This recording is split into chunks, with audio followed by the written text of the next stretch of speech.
নমস্কার বন্ধুরা, welcome to my channel মাঠে ময়দানে অফিসিয়াল। বন্ধুরা, এই ভিডিওতে আমি ইস্ট বেঙ্গল, মোহনবাগান ও ইন্ডিয়ান ফুটবল নিয়ে কিছু আলোচনা করব।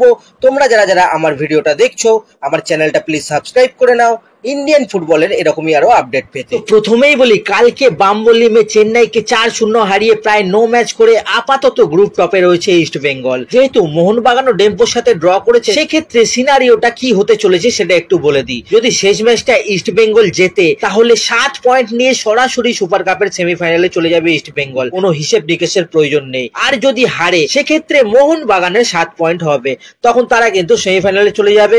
আর যদি ড্র হয়, তখন ইস্ট বেঙ্গল মোহনবাগান দুটো টিমেরই 5 পয়েন্ট করে হবে। কিন্তু যেহেতু ইস্ট বেঙ্গলের গোল ডিফারেন্স +4 আর মোহনবাগানের গোল ডিফারেন্স +2, তো ইস্ট বেঙ্গল গোল ডিফারেন্সে এগিয়ে আছে। এই ড্র হলেও ইস্ট বেঙ্গল কিন্তু গ্রুপ টপ করে সেমিফাইনালে যাবে, এই হচ্ছে ব্যাপার। এটা তো গেল হিসেব নিকেশ। যদি এবার মানসিক দিক থেকে দেখি, তো সেক্ষেত্রেও কিন্তু ইস্ট বেঙ্গল এগিয়ে থাকবে শেষ ম্যাচের পারফরমেন্সের বিচারে। যাই হোক, শেষ ম্যাচটা কিন্তু ডিসাইডার হবে এবং শুধু ড্র করতে পারলেই ইস্ট বেঙ্গল সেমিফাইনালে যাবে। কিন্তু শুধু ড্র করার মেন্টালিটি নিয়েই কিন্তু অস্কার খেলবে না, অস্কার জেতার জন্যই যাবে। অস্কার বলেছে, আমাদের লক্ষ্য ভারতের সেরা ক্লাবদের হারানো এবং ধাপে ধাপে আমরা সেই দিকে এগোচ্ছি। সেই জন্য আমি কিন্তু টিমটাকে বেশি প্রেসার দিচ্ছি না, আস্তে আস্তে আমরা লক্ষ্যে পৌঁছাবো। হতে পারে এর আগে আমরা অনেক ব্লান্ডার করেছি, কিন্তু গেম বাই গেম কিন্তু টিমটা ইমপ্রুভ করছে।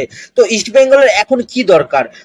ধারাবাহিকতা আর যত কম মিস্টেক করা যায় সেটা দেখা, মানে এমন দৃঢ়তা থাকা দরকার যে আমি মিস্টেকই করব না। তো এটা কিন্তু অস্কার বলেছে। এবার পারফরমেন্স নিয়ে যদি কথা বলি, তো কালকে কিন্তু কি প্লেয়াররা হচ্ছে বিপিন সিং। বিপিন 39 আর 45 মিনিটে দুটো গোল করেছে। এভিন সিভিলে আর হিরোশিও গোল করেছে। কিন্তু কালকে যে আউটস্ট্যান্ডিং প্লেয়ার ছিল, আউটস্ট্যান্ডিং খেলেছে, সে হচ্ছে কিন্তু মহেশ নাওরে। মহেশ 3টে অ্যাসিস্ট করেছে, প্লাস গেমটা টোটাল কন্ট্রোল করেছে। যাই হোক, ডেম্পোর সাথে ড্রয়ের ধাক্কা কাটিয়ে জেতার জায়গায় কিন্তু ফিরেছে ইস্ট বেঙ্গল। কিন্তু এখনো ইস্ট বেঙ্গল কোচ অস্কার উচ্ছ্বাসিনী আছে, কোন রকম কিন্তু এক্সাইটমেন্ট সে দেখাচ্ছে না। কারণ এখনো গ্রুপের সব থেকে কঠিন ম্যাচটা বাকি রয়েছে। ডার্বি জিততে না পারলে আর শেষ ম্যাচটা না জিতে সেমিফাইনালে না উঠতে পারলে সবকিছুরই কিন্তু কোনো মানে আর থাকবে না, এই যেটা কিন্তু মূল্যহীন হয়ে যাবে তখন। তো এখনই সেলিব্রেট না করে ডার্বির প্রস্তুতি করবে অস্কার। এবং আজকে তো ইস্ট বেঙ্গল মোহনবাগান দুটো টিমেরই রেস্ট ডে রয়েছে। আজকে কেউই প্র্যাকটিস করছে না, দুটো টিমই কিন্তু রিকভারি করবে। কালকের দিনটা শুধু ডার্বির প্রস্তুতির জন্য থাকবে।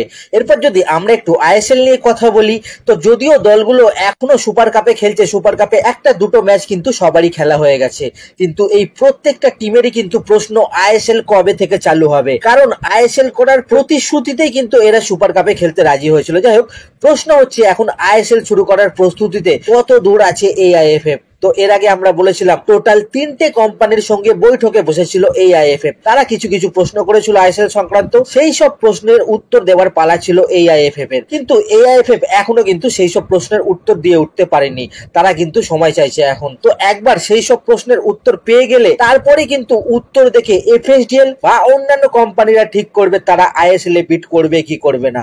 তো এখন সবকিছুই কিন্তু নির্ভর করছে উত্তরের ওপর। তো আপাতত কাল পরশুর মধ্যে এই সব কাজ এআইএফএফ করে দেবে আশা করি। এফএসডিএল এর সমস্ত প্রশ্নের উত্তর তারা দিয়ে দেবে, নইলে যত দেরি হবে এই সমস্ত কাজ করতে, আইএসএল শুরু হতেও কিন্তু তত দেরি হবে।